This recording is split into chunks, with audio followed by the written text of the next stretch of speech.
Hello everyone and welcome ulit dito sa ating home-based story. My name is Mimi and nandito ako to help you find different online opportunities and earn extra cash nang hindi umaalis sa inyong mga bahay. Kaya naman kung bago kayo dito sa ating page or dito sa ating channel, please consider subscribing or following us. And so guys, for today's video, ito na yung ating part 2 on ways on how you can earn money as a teenager or as a beginner. So, yung mga share ko sa inyo, like I mentioned from our previous video, is yung mga jobs that you can do online. So, ang kailangan mo lang dito is either a smartphone, laptop, or internet. So, if ready na kayo, let's start.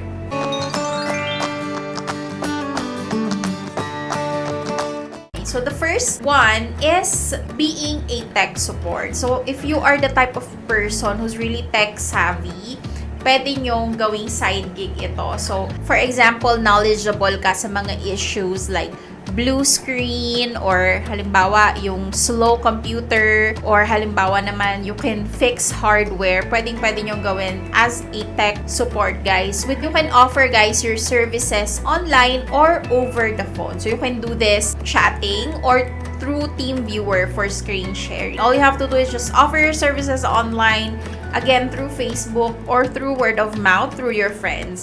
Alright, for number 2, guys, you can install this app where you can just do quick and simple tasks. Again, all you need is just a mobile device and an internet connection. And this app, guys, is called Jump Task. So, Jump Task, guys, offers different ways on how to earn money, such as playing games, or you can answer surveys or complete missions.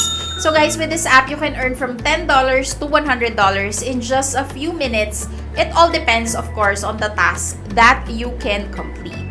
If you're also feeling adventurous, you can invest in Jump Token where you can reap huge benefits. So it's up to you on how you want to earn.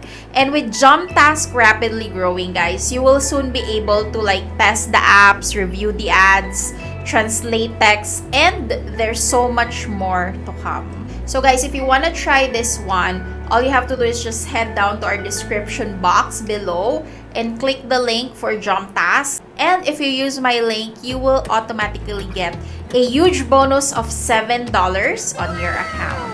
By the way, guys, this app is available worldwide, so you can share this with your friend and earn money together the easy and safe way anywhere you are in the world. So just head over and click the link on our description box down below so you can kickstart your journey with Jump Task. The third one is by starting a blog. So kung creative writer ka or imaginative ka and marami kang stories to tell, you can also start a blog even if you just want to share yung mga daily happenings or daily musings mo. And you can make money through blog by putting ads on your website. And as a teenager, definitely this opportunity is open to you guys.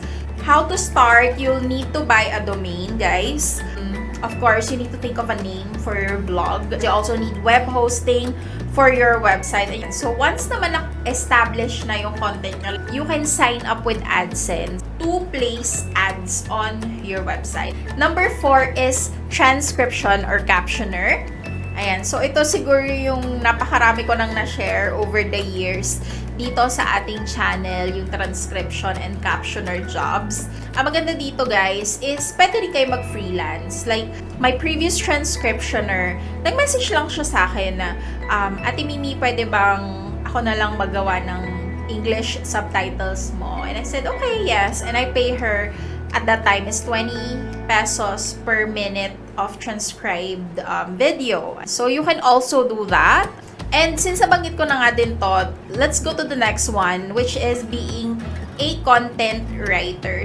Kagaya ko, sometimes I run out of ideas for content. Time-consuming din, ayan, yung pag-research. Especially for some creators who have really big channels, very helpful yung meron silang content creator, yung taga-isip ng ideas on what's gonna be their next content. And I think I've already mentioned this in one of our videos. So, ilalagay ko din yung mga links ng ating mga previous videos below if you wanna check those out. Next, number 6 is being a voice talent. So, I'm not sure if you've watched our video with Miss Kat Sonne. She's also looking for talents here in the Philippines. You can start with voiceover flowers, and then there are also websites looking for auditioning voice actors na pwede nyong itry. So, it doesn't really have to be elaborate, yung mga equipment nyo. As long as you have the talent, it's really gonna shine through. So, pwede nyo rin yung gawing sideline. Next is yung being a graphic designer. So, with all the websites right now like Canva and InVideo, ayan. So, those are just some of the few that I use to create my graphics. You can set it all on Fiverr. And then, we also have affiliate marketing. Siguro ito yung isa sa mga extra earning ko na talagang consistent siya every month. There are lots of affiliate platforms, guys. Super daming affiliate programs online that you can join na hindi nila kailangan ng maraming followers. So, you can just share your links. And when people click on that and they buy something, you get a commission from referring them to the app. Kung gusto nyo yung mga copy-paste lang na jobs, so ayan, pwede kayong kumita ng extra with affiliate marketing. Next is being a social media influencer. Siguro most of you are already on TikTok. You can also monetize your content.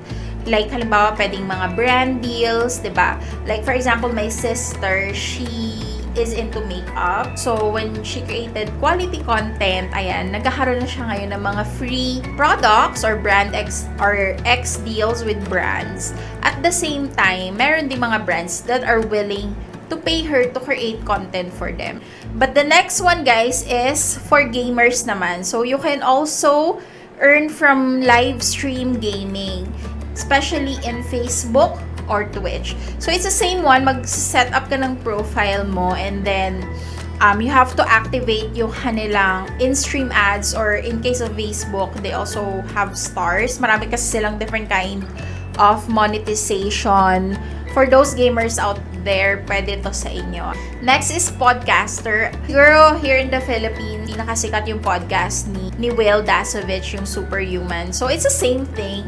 Para rin lang siyang YouTube. Sign up ka kay Anchor, gawa ka ng podcast, publish it on Spotify, and then they will also pay you for that. I think it was per views. Hindi ko pa kasi natatry, guys, ang podcast, but it's the same thing. Number 12 na tayo, guys, is web designing. So, sa web designing, medyo kailangan skilled ka na dito.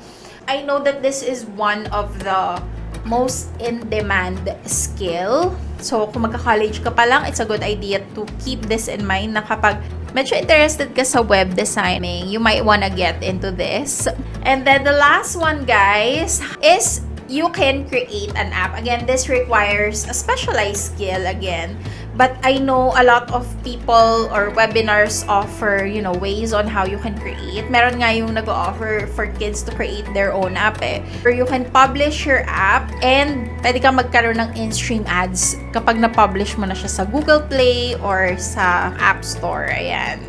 So guys, those are different kinds of jobs or sideline incomes or ways how to make money that you can try as a teenager or as a beginner starting today. And again, thank you guys so much for staying with me hanggang sa dulo ng ating video today, and for watching and for continuously supporting lang yung ating channel. I know I've been very intermittent sa pagpo-post. It's just such a busy year for me, and I think I also wanted some rest then and to take a break for my mental health. Ayan. And for those who are still sticking and watching our video, sobrang na-appreciate ko kayo, guys. So, ayun lang naman. If you have any comments, questions, suggestions, put it on the comment section below para mabasa natin and mabasa din ng ating mga viewers kung meron kayong gustong i-share. Sana rin ma-share nyo ang ating video today. Thank you guys for watching, and I will see you again on another work from home or earn from home video next time. Bye!